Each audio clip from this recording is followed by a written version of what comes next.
السلام علیکم مدیر صاحب، سلامونه. وعلیکم السلام. روانم څه دی وکړل؟ اعلامیه دې تیاره کړه؟ و مدیر صاحب، اعلامیه تیاره ده، خو زه چې تاسو یو د خپل نظر نه تېره کړئ که کوم زیاتی کمی پکې چې بیا هغه پوره کړم زه. ته راکړه.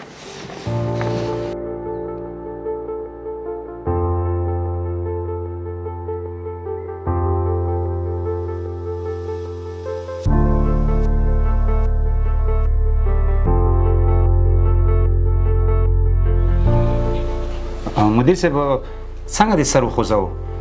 کوم زیاتی کمی دی پکې که نه کومه بله خبره ده؟ نور بیخي سم دی، البته دغه مقدس نومونه چې دي لکه د الله تعالی د رسول صلی الله علیه وسلم او نور هغه څه چې بې ځایه غورځېدلې ګناه نه باید په دې ورقو کې ولیکل شي.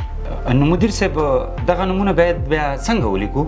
دلته یوازې اشارتن ټکي باید ولیکل شي، ځکه که دغه مقدسات په بې ځایه ځایونو کې وغورځېدل نو ګناه زیاته ده. بالکل همدغه شان امیر المؤمنین حفظه الله د فرمان له مخې هم باید له داسې لیکلو ډډه وشي.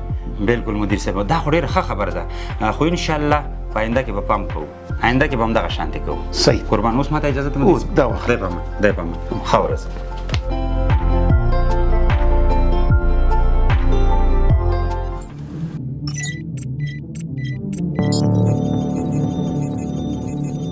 پولیس د ټولنې خدمتګار